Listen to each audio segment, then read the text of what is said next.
So I want to kick things off with this really weird and fascinating puzzle that came from an AI. Someone asked it a pretty straightforward question, and the answer it gave, well, it was so specific, so historical, that it tells us something really important about the world we're living in right now. Just imagine that for a second.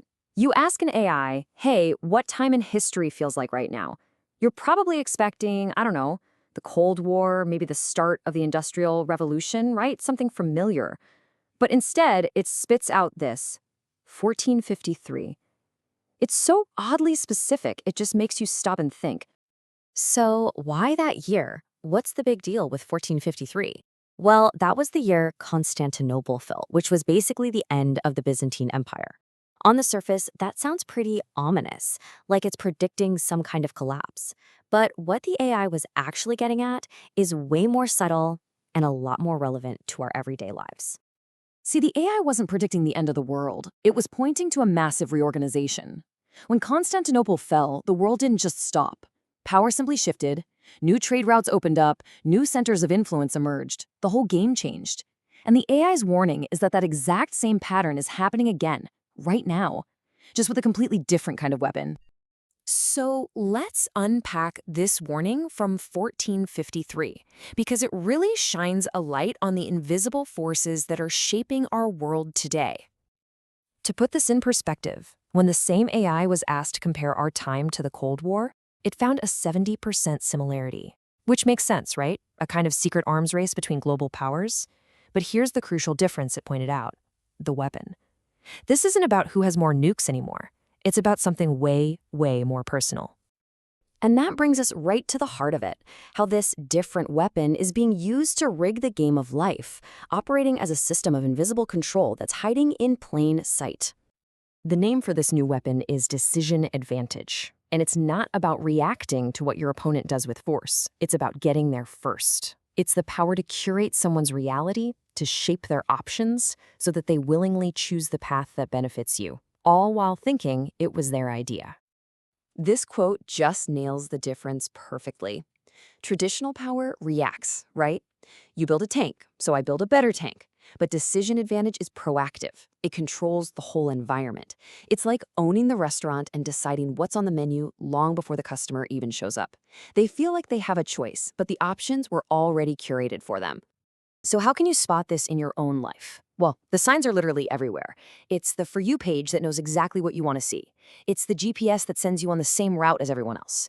It's every single time we trade our own gut feeling, our intuition, for the quick, convenient answer an algorithm gives us. You know, when your day feels perfectly optimized, that's often a sign that you're not the one doing the steering. But all of this curation, all this optimization, it has a really shocking side effect. It's not just about making our lives a little easier. There's a hidden cost here, and it directly hits our own value in this new system. The AI pointed out the biggest mistake most of us make. We see all this new tech, and we think, wow, our tools are getting so much smarter. And that's true. They are.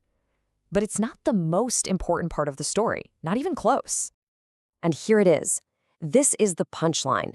The real game isn't about making AI smarter. It's about making our own choices, our own agency, cheaper. If an algorithm can predict what you want, suggest what you should write, choose your path for you, then the actual value of your independent thought starts to go down. This is the crucial point. We were all sold this story of empowerment. These tools were going to make us more creative, more efficient, and in some ways they do. But the business model underneath it all isn't empowerment, it's dependency. The more we rely on them, the more we trade our intuition for convenience, the harder and harder it becomes to ever unplug. And this table just lays it out perfectly. I mean, look at this shift. The weapon isn't physical arms anymore, it's algorithmic curation. The method isn't reacting with force, it's proactively limiting the menu of choices. And the goal? It's no longer just about deterring an enemy.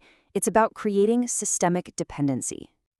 Okay, I know this all sounds pretty bleak, but the AI didn't just give us a diagnosis of the problem. It also offered a way out. And it's a solution that runs completely counter to everything our modern optimized world tells us to do. That's it. 3 words. The solution is struggle. The only way to fight back against a system designed for frictionless convenience is to deliberately, intentionally choose friction, to choose the harder path. So let's just break down these two paths. You've got the optimized route. It's easy, convenient, and predictable. But here's the catch. Every time you take it, you are training your own replacement. You're feeding the system data on how to think just like you. Then there's the unoptimized route. Yeah, it's more demanding, it's messy and unpredictable, but because of that, it keeps your human agency valuable. So, what does this struggle actually look like in practice?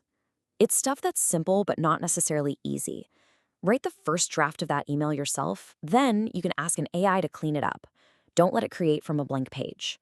Intentionally ignore the For You page and go looking for something new. Take a different route to work just to see what happens.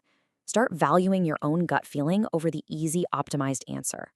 Every one of these is a small act of resistance. And this is why it matters so much. This is all about your own value. The system owns the path of least resistance, but every time you choose the struggle, every time you take the unoptimized path, you are making a powerful statement that your agency, your intuition, cannot be automated. You stop the system from learning how to replace you. So the 1453 paradox isn't about some apocalypse, it's about a quiet reorganization of power.